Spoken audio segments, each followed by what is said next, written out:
Thank you, Madam Speaker. And the transcript has now been released in the phone conversation between President Trump and President Zelensky.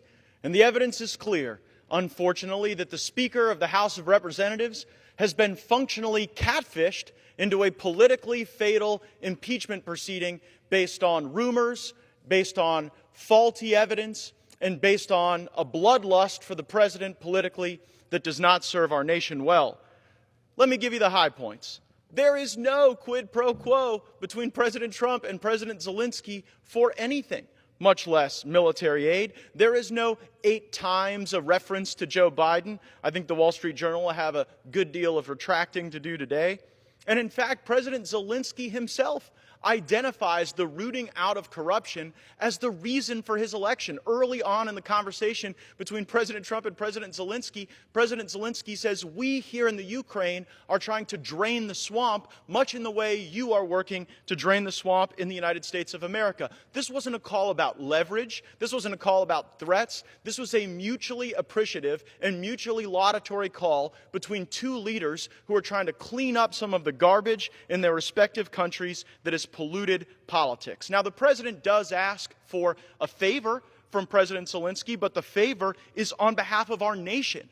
The favor we seek is cooperation between the Zelensky government and Attorney General Bill Barr as we work to determine what activities in the Ukraine may have been in any way involved in the 2016, not 2020, but in the 2016 efforts to interfere with the United States election. The president even references CrowdStrike, attempting to get to the bottom of these improper actions, which again may have emanated in the Ukraine, and John Solomon with The Hill has got a great deal of reporting on that very question.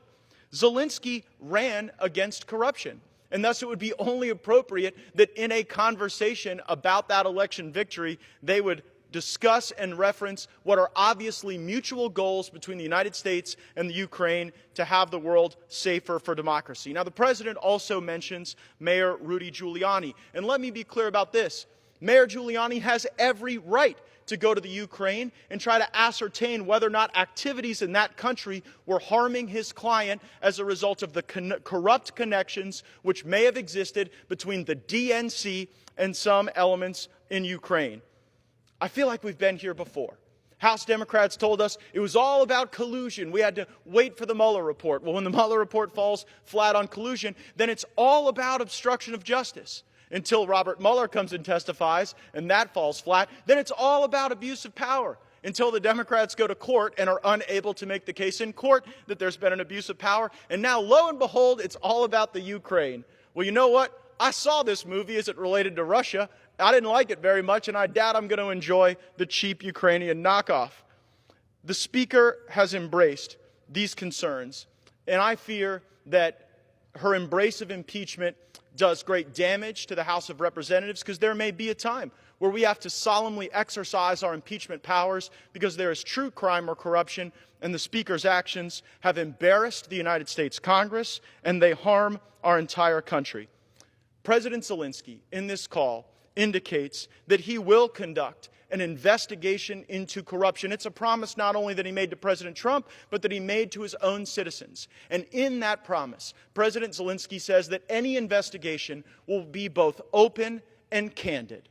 Open and candid investigations of corruption, of election meddling.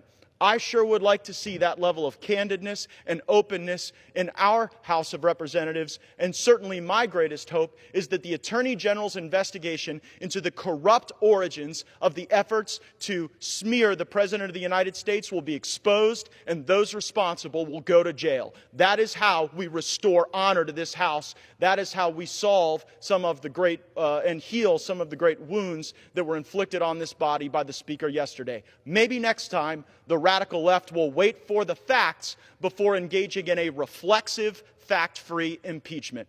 I yield back.